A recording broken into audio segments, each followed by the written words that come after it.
Coach Chot dito ng new starting lineup para sa Gilas at susubukan pang ituloy ang buhay ng Pinas para sa second round. Magtagumpay kaya ito? Atin niyang alamin mga idol sa first quarter. Mainit nga ang laban at buhay na buhay ang scoring ng dalawang bansa.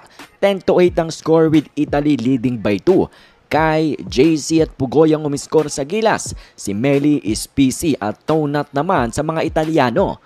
Edo at kay Soto mga idol, ganda nga ng depensa in the paint habang itong mga Gilas guards ay nakikipagbalitan nga ng baskets against sa Italy. At lumamang pa nga tayo 18-15 matapos nga ng layup ni Jordan Clarkson. Etong si Malonzo naman sinupalpal ang dunk attempt ni Meli.